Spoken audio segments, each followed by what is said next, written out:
Hello everyone.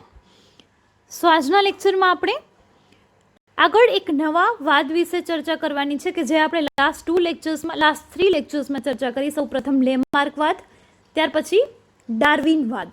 Right. હવે આજે એક નવા વાદની ચર્ચા કરતા પહેલા લેમાર્કવાદ અને ડાર્વિનવાદની તુલના વિશેની એક એક્ઝામ્પલ્સ છે તેને જોઈ લઈએ પહેલા, ત્યારબાદ આપણે આગળ ચર્ચા કરીશું નવા વાદ વિશે. રાઈટ.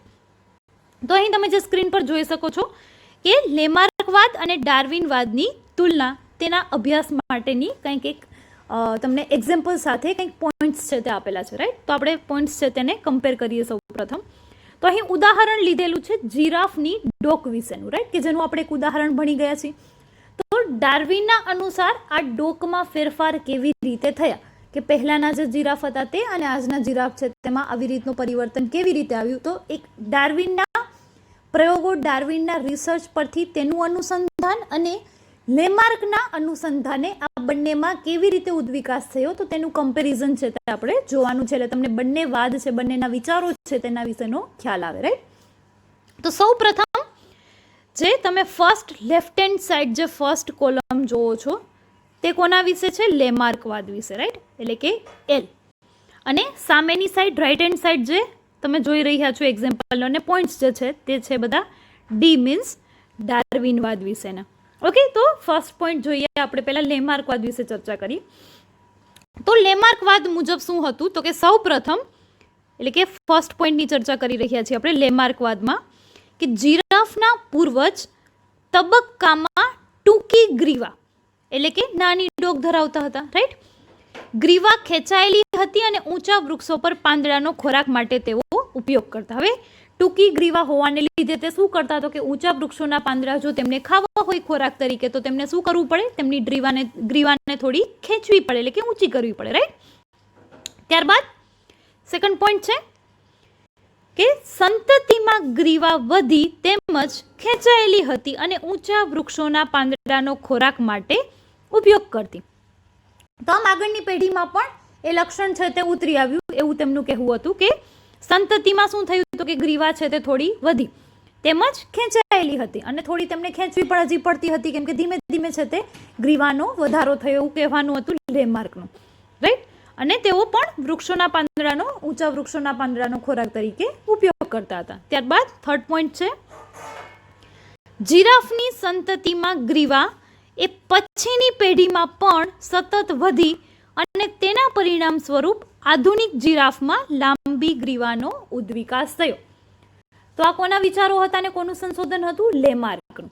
કે તેમના અનુસાર સૌ પ્રથમ જે જીરાફ અસ્તિત્વમાં આવ્યા પૃથ્વી પર તે નીચી ડોકવાળા હતા, પરંતુ ધીમે ધીમે ખોરાકને આંબવા માટે ઊંચી ડોક કરીને તેમણે ધીમે ધીમે પેઢી દર પેઢી થોડી થોડી તેમાં ઊંચાઈમાં વધારો થયો અને આજના જે આપણે લાંબી ડોકવાળા જીરાફ જોઈએ છે તે આ જ ઉદ્વિકાસનું પરિણામ છે. આવું કહેવું હતું લેમાર્કનું. રાઈટ. હવે ડાર્વિનવાદ મુજબ જો આપણે આ જ કિસ્સાનું અવલોકન કરીએ તો કેવી રીતે ડોકમાં વધારો થયો આપણે તેની ચર્ચા કરીએ. તો હવે જોઈએ ડાર્વિનવાદ વિશેની. તો તેમાં ફર્સ્ટ પોઈન્ટ છે કે જીરાફ છે તેના પૂર્વજોમાં જુદી જુદી લંબાઈની ગ્રીવા છે તે આનુવંશિક હતી. એટલે એવું નથી કે બધા પહેલા નીચી ડોકવાળા હતા. ડાર્વિનવાદ મુજબ શું હતું તો કે નીચી ડોકવાળા પણ જીરાફ જોવા મળતા હતા અને ઊંચી ડોકવાળા પણ જીરાફ છે તે જોવા મળતા હતા. ત્યારબાદ સેકન્ડ પોઈન્ટ છે અસ્તિત્વ માટે સંઘર્ષના લીધે જીરાફમાં લાંબી ગ્રીવા સારી રીતે અનુકૂલિત પામી અને નૈસર્ગિક પસંદગીના લીધે લાંબી ગ્રીવાયુક્ત સંતતિની સંખ્યા વધી જ્યારે ટૂંકી ગ્રીવાવાળા ધીમે ધીમે અદૃશ્ય થયા. એટલે હવે શું થયું ડાર્વિન અનુસાર કે લાંબી ડોકવાળા જે જીરાફ હતા તો તેમને તો ફાયદો હતો કે તેઓ નીચા વૃક્ષમાંથી પણ ખોરાક મેળવી લેતા અને ઊંચા વૃક્ષોમાંથી પણ ખોરાક છે તે મેળવી લેતા. પરંતુ તેની કમ્પેરિઝનમાં જે નીચી ડોકવાળા જીરાફ હતા તેમને શું થયું તો કે નીચેની એટલે કે નાના જે વૃક્ષો હતા તેના પાંદડા જેવા પૂરા થઈ ગયા એટલા વિસ્તારમાં. એટલે તેઓ ધીમે ધીમે શું થયું તો કે ખોરાકના અભાવના લીધે મૃત્યુ પામવા માંડ્યા. એમ કે તેઓ ઊંચે તો વૃક્ષોને આંબી ન હતા શકતા, પરંતુ આ લાંબી ડોકવાળા જે જીરાફ હતા તેને શું થયું તો કે તેઓ બધી જગ્યાએથી ખોરાક છે તે મેળવી લેતા હતા. આથી તેમને શું ફાયદો થયો કે તેઓ લાંબો સમય સુધી ટકી રહ્યા. રાઈટ. તો તેમને એક આ ખોરાકમાં ફાયદો થયો. થર્ડ પોઈન્ટ છે, ઉપરોક્ત કારણોના લીધે ફક્ત લાંબી ગ્રીવાવાળા જીરાફ છે તે જીવી શક્યા. એટલે કે શું થયું તો કે ધીમે ધીમે નીચી ડોકવાળા જે જીરાફ હતા તેઓની સંખ્યા ઘટવા માંડી, કેમ કે તેમને પૂરતો ખોરાક છે તે મળી નહોતો રહેતો. રાઈટ. તો સ્વાભાવિક છે કે 100 માંથી ફોર એક્ઝામ્પલ 80 જેટલા જીરાફ છે તે લાંબી ડોકવાળા હોય તો નેક્સ્ટ જનરેશન તેમની જે આવે તે પણ લાંબી ડોકવાળી જવાની, તો તેમની સંખ્યા દિન બદિન શું થાય, વધતી જાય. જ્યારે નીચી ડોકવાળા ફોર એક્ઝામ્પલ 100 માંથી 10 જ જીરાફ વધ્યા, તેમાંથી પણ કોઈ એજના લીધે મૃત્યુ પામ્યા હોય, કોઈ બીજા કારણોસર મૃત્યુ પામ્યા, તો તેની સંતતિ કેટલા પ્રમાણમાં વધે, અને સામે ઊંચી ડોકવાળા જીરાફની સંતતિ છે તે કેટલા પ્રમાણમાં વધે. રાઈટ. તો આમ શું થાય પરિણામે કે એક સમય એવો આવ્યો કે નીચી ડોકવાળા જે જીરાફ હતા તે કમ્પ્લીટલી શું થઈ ગયું, અદ્રશ્ય થઈ ગયા, એટલે કે તેઓ કોઈ બચ્યા જ નહીં. પરંતુ કુદરતી પસંદગી, નૈસર્ગિક પસંદગી જેને આપણે કહીએ કે જે વધારે અનુકૂલિત થાય વાતાવરણમાં, તેઓ સારી રીતે જીવી શકે અને પોતાની સંતતિઓ પણ અસ્તિત્વમાં લાવી શકે. તો તેવું જ કંઈક જીરાફના કેસમાં પણ થયું કે જે ઊંચી ડોકવાળા જીરાફ હતા તેઓ ખૂબ જ સરળતાથી પોતાનું જીવન વ્યતીત કરી શકતા હતા, કેમ કે તેમને શું થયું તો કે ખોરાક છે તે મળી જ રહેતો હતો, ક્યારેય પણ તેમને ખોરાકની ઘટ થઈ નહીં, કેમ કે તેઓ ઊંચા વૃક્ષોમાંથી પણ ખોરાક લઈ લેતા હતા અને નીચા વૃક્ષોમાંથી પણ ખોરાક છે તે લઈ શકતા હતા. આમ તેઓ જીવન ટકાવી શક્યા. તેઓ પોતાના જીવન માટેનો જે સંઘર્ષ હતો તેઓ સારી રીતે પાર પાડી શક્યા અને પરિણામે તેમની સંતતિ પણ અસ્તિત્વમાં આવી. તો આ ડિફરન્સ છે લેમાર્કવાદ અને ડાર્વિનવાદ વચ્ચે, તેમના વિચારો અને તેમના અવલોકનો વચ્ચે. રાઈટ. તો હવે આપણે આ તમને પ્રશ્ન પણ પૂછાઈ શકે, થિયોરિટિકલ ક્વેશ્ચન પણ. તો નેક્સ્ટ હવે આપણે આજે એક નવા વાદ વિશે ચર્ચા કરવાની છે. રાઈટ. તો અહીં લેમાર્કવાદ અને ડાર્વિનવાદ છે તે વિથ કમ્પેરિઝન પૂરા થાય છે. ઓકે, સો સ્ટુડન્ટ્સ, આપણે જે હવે નવા વાદ વિશેની આજના લેક્ચરમાં ચર્ચા કરવાની છે તે છે વિકૃતિવાદ. ઓકે, સો વિકૃતિવાદમાં આપણે શબ્દ પરથી તમને ખ્યાલ આવે કે આ વાદ છે તે કોના વિશે મોસ્ટલી છે, કોને સેન્ટરમાં, કોને ધ્યાનમાં રાખીને ચર્ચા કરવામાં આવી હશે, વિકૃતિઓ વિશે. ઓકે, તો જોઈએ આપણે. તો હ્યુગો ધ વ્રિસ નામના વૈજ્ઞાનિકે ઇવનિંગ પ્રાઇમરોઝ પર કરેલા પોતાના કાર્યને આધારે આ સિદ્ધાંત છે તે આપેલો હતો. તો સૌપ્રથમ વિકૃતિવાદ કોણે આપેલો છે? હ્યુગો ધ વ્રિસ નામના વૈજ્ઞાનિકે. તેમણે કોના પર સંશોધનો કર્યા? તો એક વનસ્પતિ છે જેને ઇવનિંગ પ્રાઇમરોઝ કહેવાય, યલો કલરના નાના નાના ફૂલ છે તે તેના પર જોવા મળે. તો આવા એક છોડ પર તેમણે પોતાના પ્રયોગો કર્યા હતા અને તેના આધારે તેમણે વિકૃતિવાદનો સિદ્ધાંત આપ્યો હતો. ઓકે, નેક્સ્ટ પોઈન્ટ છે વસ્તીમાં એકદમથી સર્જાતા વિશાળ ફેરફારોને વિકૃતિ કહે છે. તો તેમના અનુસાર અહીં જો આપણે આ વાદમાં જે કોઈ પણ ચર્ચા કરીશું તે બધી કોના અકોર્ડિંગ છે, કોના કીધેલી છે, કોણે કીધેલી છે? તો કે હ્યુગો ધ વ્રિસ નામના વૈજ્ઞાનિક. એટલે તેમના અનુસાર શું કાંઈ પણ થયું કોઈ ઉદ્વિકાસ દરમિયાન, વિકૃતિ દરમિયાન કોઈ પણ સજીવમાં, તો આ બધા જ તેમના વ્યૂઝ છે. એટલે કે હ્યુગો ધ વ્રિસના પોતાના વ્યૂઝ છે ઉદ્વિકાસ વિશેના, તેની આપણે ચર્ચા કરી રહ્યા છીએ વિકૃતિવાદમાં. ઓકે, સો વસ્તીમાં એકદમથી સર્જાતા વિશાળ ફેરફારો તેને શું કહેવાય? વિકૃતિ. હવે ખરેખર વિકૃતિઓ જનીનિક દ્રવ્ય એટલે કે ડીએનએમાં એકાએક થતા ફેરફારો છે અને આથી જ તેઓ આનુવંશિક હોય છે. એટલે તેમના અનુસાર ડીએનએમાં અચાનક આવા સડન કોઈ ચેન્જીસ આવે છે, ફેરફારો થાય છે. હવે તે શું કામે થાય છે તે તેમના માટે પણ ક્વેશ્ચન હતો, પરંતુ તેમના અનુસાર આવા કોઈ જનનિક દ્રવ્યમાં ફેરફારો થાય છે અચાનકથી અને તેના લીધે થઈને જેને આપણે કહીએ વિકૃતિ સર્જાય છે. અને આ વિકૃતિ એટલે કે કંઈક બદલાવ આવો, કંઈક પરિવર્તન આવો, એટલે કે જે કોઈ પણ જનીનમાં ડીએનએમાં વિકૃતિ આવી હશે તે જનીનનું જે નોર્મલ કાર્ય હતું તેના કરતાં તે કંઈક હવે અલગ કાર્ય કરશે.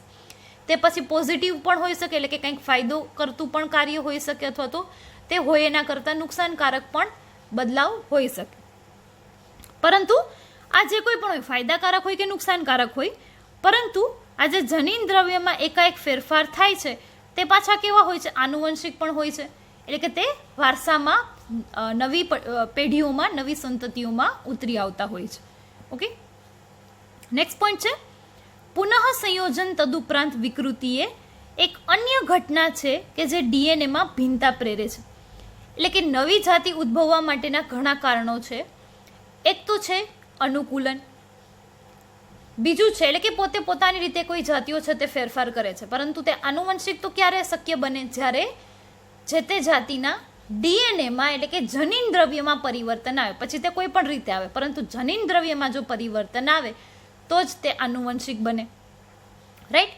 તો આમ જનીન દ્રવ્યમાં પરિવર્તન આવવા માટેનું એક તો રીઝન હોય પુનઃ સંયોજન, કે જે કુદરતી ઘટના છે. જ્યારે કોષ વિભાજન થાય તે સમયે પુનઃ સંયોજનની ક્રિયા થતી હોય છે. એટલે કે ડીએનએના બે અલગ અલગ ડીએનએની જે સ્ટ્રેન્ડ હોય છે તે શું કરે તો કે એકબીજા સાથે થોડો ભાગ છે તેનો વીંટળાઈ જાય, પરિણામે એક રંગસૂત્ર છે તેનો થોડો કટકો છે તે બીજા રંગસૂત્ર સાથે જોડાઈ જાય અને આપસમાં અદલા બદલી થાય ડીએનએની, જેને શું કહેવાય પુનઃ સંયોજન. તો આ તમે કોષચક્ર કોષો વિશેનું તમે જે 10th ચેપ્ટર છે સ્ટાન્ડર્ડ 11થમાં તેમાં તમે સ્ટડી કરી ગયા હશો, રાઈટ, કોષચક્ર સેલ સાયકલ વિશે. તો તેમાં પુનઃ સંયોજનની ઘટના આવે છે. તો અહીં આપણે વધારે ડિટેલમાં નહીં જાય તેના પર, જસ્ટ નામ છે, વર્ડ આવેલો છે એટલે હું તમને ડિસ્ક્રાઇબ કરી રહી છું. તો આ પુનઃ સંયોજન છે તે કુદરતી ઘટના છે કે તે તો સર્જાય જ છે, રાઈટ. તો આના લીધે પણ ચેન્જીસ આવે છે સંતતિમાં. એટલે આપણે કેમ 100% આપણા પેરેન્ટ્સ જેવા નથી દેખાતા, તો તેનું રીઝન એક આ પણ છે પુનઃ સંયોજન, કે અમુક % પિતૃમાંથી ગુણો લક્ષણો ઉતરી આવે છે, અમુક % છે તે માતામાંથી ઉતરી આવે છે, જ્યારે અમુક આવા પુનઃ સંયોજન પણ થયા હોય છે, એટલે કંઈક નવું પણ બનતું હોય છે, રાઈટ. તો આના ઉપરાંત પુનઃ સંયોજન તો છે જ અલગ ભિન્નતા માટેની એક કડી. બીજી કડી કઈ છે, બીજું રીઝન શું છે તો કે વિકૃતિ, એટલે કે જનીનિક દ્રવ્યોમાં આપણા શરીરમાં ઘણી વિકૃતિઓ પણ સર્જાતી હોય છે કોઈના કોઈ કારણોસર. તો આમ પુનઃ સંયોજન કે જે કોષ વિભાજન વખતે થાય છે, અને વિકૃતિ તે કોષ વિભાજન વખતે પણ થઈ શકે, જન્મ પછી પણ થઈ શકે, લાઈફને કોઈ પણ સ્ટેજે વિકૃતિ છે તે સર્જાઈ શકે. તો આમ પુનઃ સંયોજન અને વિકૃતિ આ બંને ઘટનાઓ છે તે ડીએનએમાં શું પ્રેરે છે, ભિન્નતા પ્રેરે છે, એટલે કંઈક ડીએનએને અલગ બનાવે છે પહેલા હોય તેના કરતા, રાઈટ.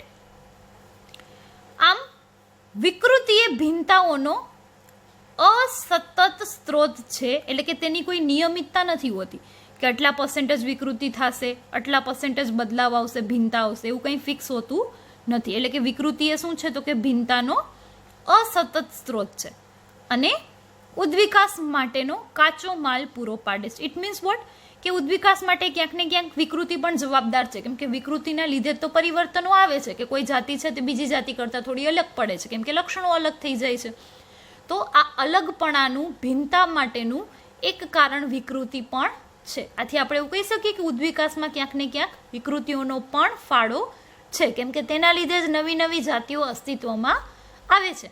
તો આમ નવી જાતિ અસ્તિત્વમાં આવવા માટેનું એક રીઝન વિકૃતિ પણ છે કે જે જનીનિક દ્રવ્યમાં થતી હોય છે અને તેના પરિણામે લક્ષણોમાં કંઈક પરિવર્તન આવે છે. સો હ્યુગો ધ વ્રીસ અનુસાર વિકૃતિ ઉદ્વિકાસનો સ્ત્રોત છે નહીં, કે ડાર્વિને જણાવેલી નાની ભિન્નતાઓ એટલે કે વારસાગત. તો આમ હ્યુગો વિશે શું કીધું કે જેમ ડાર્વિને જણાવ્યું હતું કે નાની નાની ભિન્નતાઓ જે વારસાગત ઉતરી આવે છે તે ઉદ્વિકાસનો સ્ત્રોત નથી, પરંતુ શું છે, વિકૃતિ છે તે ઉદ્વિકાસનો સ્ત્રોત છે, નહીં કે ડાર્વિને જણાવેલી નાની ભિન્નતાઓ, રાઈટ. તો આમ ડાર્વિનથી તદ્દન અલગ વિચાર હતા કોના, હ્યુગો ધ વ્રીસના. એટલે તેમણે એવું તેમના સેન્ટર ઓફ, જેમ કે આપણે વિકૃતિવાદ વિશે મેં તમને કહ્યું કે તેમના રિસર્ચનું સેન્ટર ઓફ એટ્રેક્શન શું હતું, વિકૃતિઓ. તો તેમના અનુસાર ઉદ્વિકાસ માટે એકમાત્ર સ્ત્રોત વિકૃતિ જ હતી. જેમ ડાર્વિને જણાવ્યું હતું કે અમુક લક્ષણો છે તે વારસાગત ઉતરી આવે છે અને પરિણામે આવા નવા નવા ચેન્જીસ થતા રહે અને નવી કોઈ જાતિ અંતે અસ્તિત્વમાં આવે. તો તેવું માનવા તૈયાર હતા નહીં હ્યુગો ધ વ્રીસ. તેમણે એવું કીધું કે ઉદ્વિકાસનો સ્ત્રોત છે તે વિકૃતિ જ છે, નહીં કે ડાર્વિને જણાવેલી નાની ભિન્નતાઓ કે જે વારસાગત ઉતરી આવે છે, રાઈટ. વિકૃતિ અવ્યવસ્થિત એટલે કે તેની કોઈ નિયમિતતા નથી હોતી, જેમ મેં તમને કીધું એમ કે જન્મ પહેલા પણ હોઈ શકે, કોષ વિભાજન વખતે પણ થાય, જન્મ પછી પણ થાય, લાઈફના કોઈ પણ સ્ટેજમાં વિકૃતિ સર્જાઈ શકે, તેનો કોઈ નિયમ નથી. અને તે કેટલા પ્રમાણમાં સર્જાશે, કેટલા % સર્જાશે એ પણ કોઈ ફિક્સ હોતું નથી. એટલે કે વિકૃતિ છે તે અવ્યવસ્થિત અને દિશાવિહીન છે, તેની કોઈ ડાયરેક્શન નથી હોતી કે કઈ ડાયરેક્શનમાં વિકૃતિ છે થશે અથવા તો કયા લક્ષણોમાં વિકૃતિ સર્જાશે, રાઈટ. જ્યારે ડાર્વિનીય ભિન્નતાઓ છે તે નાની અને સદિશ છે, એટલે કે ડાર્વિન અનુસાર તો કોઈ પણ સજીવ છે એટલે કે પિતૃ સજીવ છે તેમાં જો એવા લક્ષણોમાં, એવા કોષોમાં જેવા કે અંડકોષ અને શુક્રકોષ ફોર એક્ઝામ્પલ, તો આવા કોષોમાં જો પરિવર્તન આવે, તેના જનીનોમાં કંઈ પરિવર્તન આવે તો અને તો જ તે વારસાગત ઉતરી આવે. તો આમ ધીમે ધીમે કોઈ જાતિ છે તે પોતે આવા 1-2 લક્ષણો વિકસિત કરે, પછી તે આગળની સંતતિઓમાં ઉતરે, તેઓ ફરી પાછા કોઈ 1-2 લક્ષણો તેવા સર્જશે, પોતાની રીતે થશે, ભિન્નતાઓ આવશે અને ફરી તે આગળની જનરેશનમાં ઉતરશે. તો આમ ધીમે ધીમે કરીને એક ડાયરેક્શનમાં છે તે થોડા થોડા બદલાવો આવતા જાય અને એક સમય એવો આવે કે કમ્પ્લીટલી નવી જાતિ છે તે અસ્તિત્વમાં આવે. તો આવું કહેવાનું હતું ડાર્વિનનું, રાઈટ. એટલે કે તેમની જે ભિન્નતાઓ હતી તે કેવી હતી? નાની નાની હતી અને વારસાગત હતી. ઓકે. જ્યારે હ્યુગો ધ વ્રીસ અનુસાર વિકૃતિ છે તે કેવી છે? અવ્યવસ્થિત અને દિશાવિહીન છે, રાઈટ. તો ડાર્વિનના મતાનુસાર ઉદ્વિકાસ ધીમે ધીમે થાય છે, જ્યારે હ્યુગો ધ વ્રીસ માનતા હતા કે વિકૃતિએ જાતિ નિર્માણ પ્રેરે છે. તો ડાર્વિને તો એવું કીધું હતું કે આવા વારસાગત લક્ષણો ઉતરી આવે ને એક સમયે નવી પેઢી, નવી જાતિ છે તે અસ્તિત્વમાં આવે. પરંતુ હ્યુગો ધ વ્રીસ તો ખાલી વિકૃતિઓને જ ઉદ્વિકાસનો સ્ત્રોત માનતા હતા. તેમના અનુસાર કે આજે જ કોઈ ડીએનએમાં ચેન્જ આવ્યો, પરિવર્તન આવ્યું અને નેક્સ્ટ જાતિ એટલે કે નેક્સ્ટ પેઢી આવશે તે તરત જ કંઈક નવી આવી જશે. એટલે તેમના અનુસાર જે ઉદ્વિકાસની પ્રક્રિયા હતી તે કેવી હતી? સડન હતી. જ્યારે ડાર્વિન અનુસાર થોડી લોજિકલ વાત હતી કે ધીમે ધીમે પરિવર્તનો આવ્યા, ધીમે ધીમે ઉદ્વિકાસ થયો. તે એવું નથી કે ઓવરનાઇટ ચેન્જીસ આવી ગયા, રાઈટ. હા, જાતિ નાબૂદ થવામાં કદાચ એવી સંભાવના રહે કે અચાનકથી કોઈ કુદરતી આફતના લીધે બધા જ સજીવો મૃત્યુ પામે, પરંતુ નવી જાતિ અસ્તિત્વમાં આવવા માટે તો આવા નાના નાના ફેરફારો થઈ અને એક સમયે ઘણો મોટો પરિવર્તન છે તે દેખાય. જેમ કે આપણે કોઈ બાળકની ઉંમર છે, તમે તેને રોજ વધતા જોવો છો, તેની ઉંમર રોજ વધતા જોવો છો તો એટલો ડિફરન્સ લાગશે નહીં.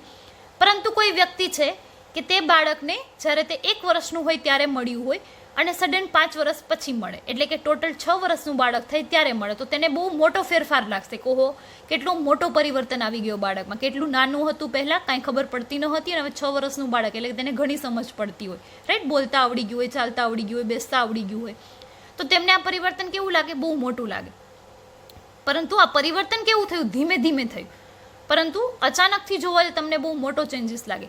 પણ આ ઓવરનાઇટ શક્ય નથી. એટલે કે રાતોરાત બાળક છે તે 6 વર્ષનું હોય તેવું બિહેવિયર કરવા ન મળે. તેને એઝ સચ 6 વર્ષ જ લાગે ત્યાં સુધીની સમજમાં પહોંચવા માટે.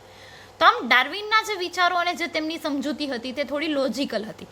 જ્યારે હ્યુગો ધ વ્રીસ અનુસાર જે તેમણે વાત કરી હતી કે અચાનક જ વિકૃતિ આવે અને અચાનક જ નવી જાતિ છે તે અસ્તિત્વમાં આવી જાય, તો તે એટલું સંભાવ્ય છે નહીં રિયાલિટીમાં. કેમ કે હવે આપણે જેનેટિક્સ આપણને ખબર છે, હવે તે વધારે ડેવલપ્ડ છે, તો આપણે હવે સમજી શકીએ કે વિકૃતિ એટલી મોટી પણ ન આવે કે આખી નવી જ જાતિ છે તે અસ્તિત્વમાં આવે, રાઈટ. સો આથી તેને સેલ્ટેશન કહે છે. કોને? કે હ્યુગો ધ વ્રીસ માનતા હતા કે વિકૃતિએ જાતિ નિર્માણને પ્રેરે છે. તો આથી તેને કૂદકામય પ્રક્રિયા અથવા તો તેનું બીજું નામ છે સેલ્ટેશન. મોસ્ટલી સેલ્ટેશનથી ઓળખાય છે, એટલે તમે આ નામ છે તે યાદ રાખજો. એટલે કે એક જ પગલાંની લાંબી વિકૃતિ અથવા તો મોટી વિકૃતિ માટે એક પગલું. એટલે કે એક જ ફેરફાર થયો અને અચાનકથી બહુ મોટો જાતિ નિર્માણ માટેનું પરિવર્તન આવી ગયું, રાઈટ. તો આવું કહેવાનું હતું હ્યુગો ધ વ્રીસનું, જેને શું કહેવાય? સેલ્ટેશન પ્રક્રિયા, કે જે રિયાલિટીમાં સંભવ છે નહીં. અચાનક રાતોરાત એટલું મોટું પરિવર્તન ન આવે કે આખી નવી જ જાતિ છે તે બની જાય. ક્લિયર?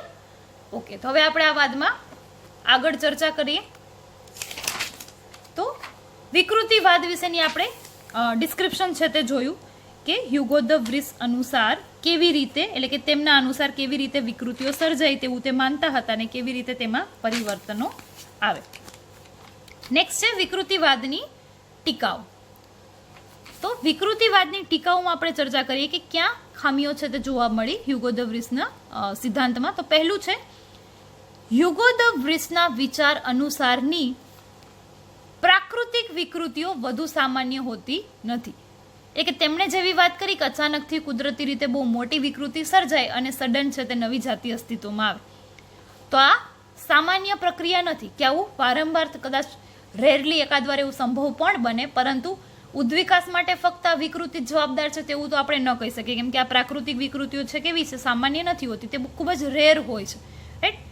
ભાગ્યે જ જોવા મળતી હોય છે કે આટલી મોટી વિકૃતિ સર્જાય. અધરવાઇઝ નાની નાની વિકૃતિઓ સર્જાતી હોય કે જે એટલો મોટો ચેન્જ દેખાય પણ નહીં.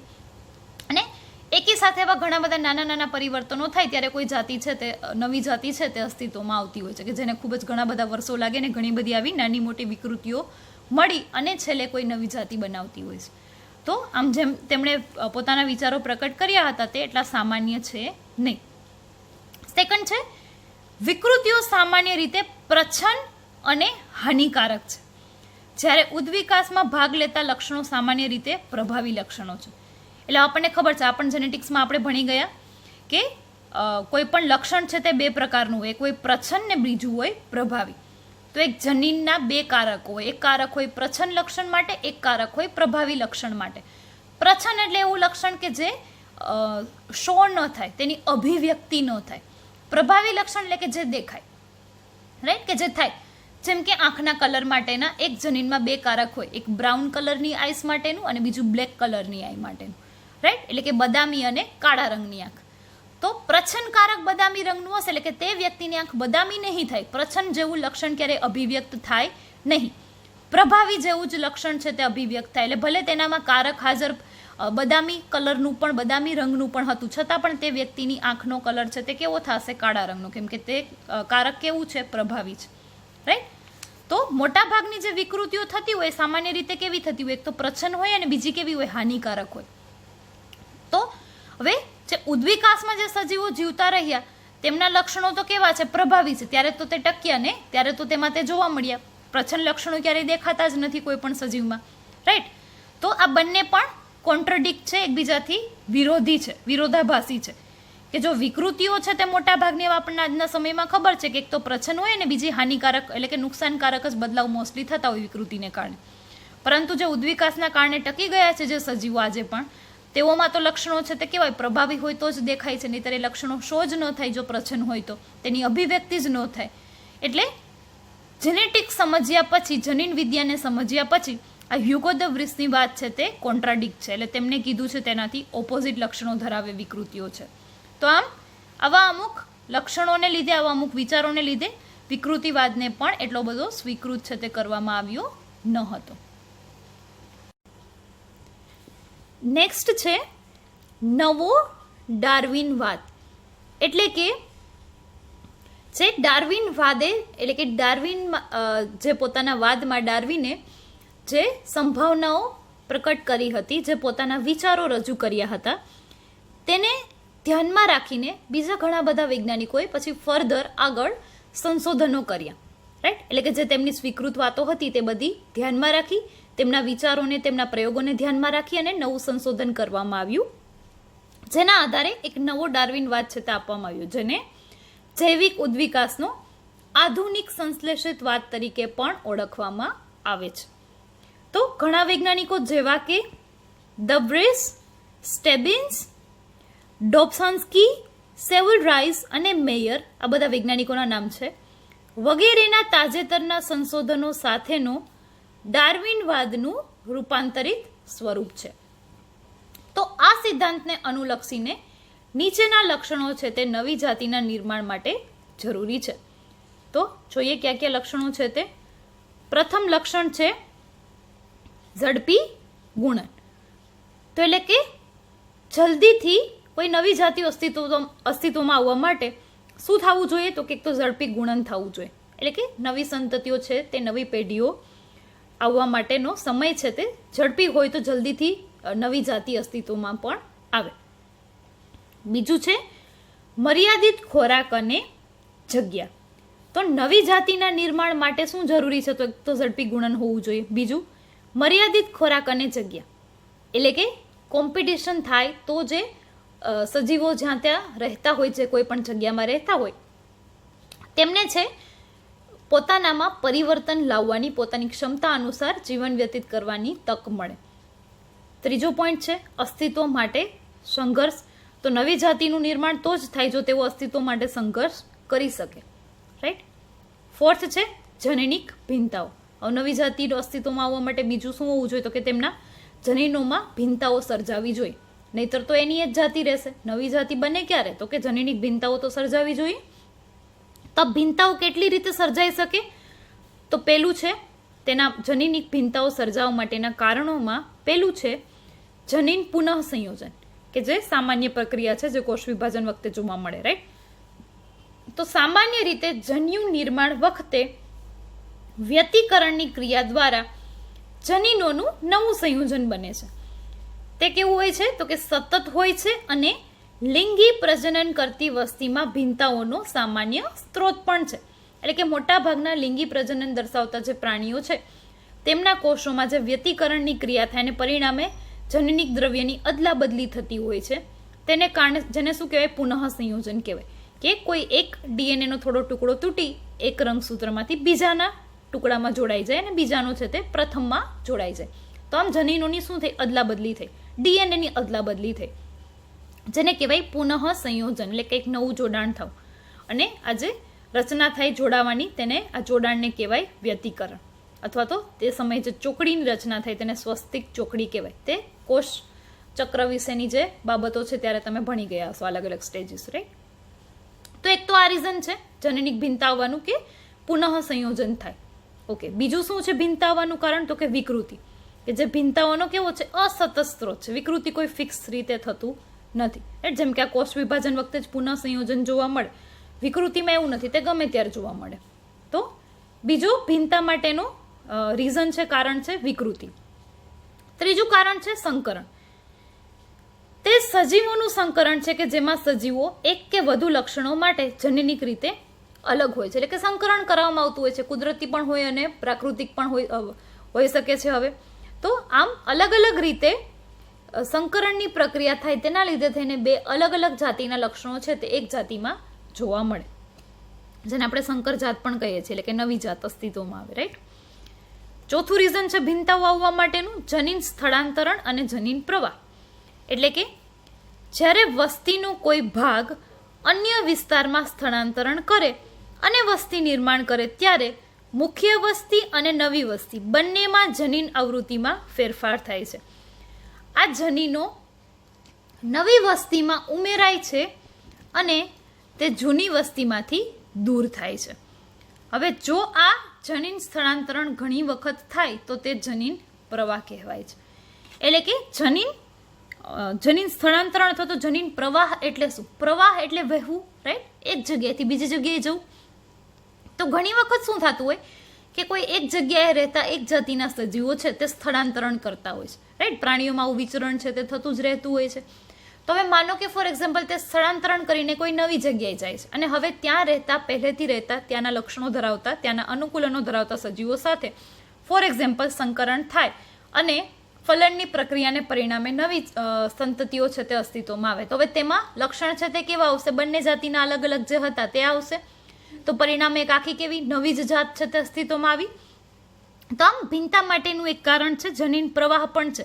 એટલે કે જે સજીવો પોતાના રહેઠાણ અંગે, પોતાના ખોરાકની શોધ અંગે જે સ્થળાંતરણો કરતા હોય છે તેના પરિણામે પણ જનીન પ્રવાહ સર્જાય અને પરિણામે ભિન્નતાઓ છે તે જોવા મળતી હોય છે, રાઈટ. અને હજી એક કારણ છે ભિન્નતા આવવા માટેનું જનીનિક વિચલન. એટલે કે જો જનીનની આવૃત્તિમાં તક દ્વારા ફેરફાર થાય તો તેને જનીનિક વિચલન કહે છે. એટલે કે અમુક પર્સન્ટેજમાં ફેરફાર થાય. જેમ કે રંગ હોય, આછો, ઘેરો, વધારે ઘેરો, રાઈટ.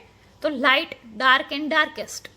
તો આ એક શું છે? આવૃત્તિ છે કે જનીનને અભિવ્યક્ત થવા માટેની ઘણી બધી બાબતમાં આવૃત્તિઓ હોય કે તેના પર્સન્ટેજ હોય કે તે કેટલા ટકા છે, કેટલા પર્સન્ટેજ છે તે અભિવ્યક્ત થાય છે. જેમ કે આપણે અમુક કલરની વાત કરતા હોઈએ છીએ, રાઈટ. તો એકદમ ડાર્ક કલર, લાઇટ કલર, એનાથી વધારે લાઇટ કલર, જેમ કે સ્કિન ટોન, આપણા ચામડીનો રંગ, તેના માટેના જનીનો છે તે આવી રીતે આવૃત્તિમાં કામ કરતા હોય છે કે ત્વચાનો રંગ છે તે એકદમ લાઇટ હોવો, મધ્યમ હોવો, ઘઉંવર્ણ હોવો, એકદમ ડાર્ક હોવો, ધેન બ્લેક હોવો. તો આ બધા જે ત્વચાના રંગ છે તે એક આવૃત્તિ છે તે સજેસ્ટ કરે છે. તો આમ આવી જનીનિક વિચલનને લીધે, જનીનિક આવૃત્તિઓને લીધે પણ ભિન્નતા સર્જાતી હોય છે. એટલે બધાની ત્વચાનો રંગ પણ કેવો હોય છે? અલગ અલગ હોય છે. તો તે પણ એક પ્રકારની ભિન્નતા જ છે. તો આમ ભિન્નતા માટેના ઘણા કારણો હોઈ શકે, રાઈટ.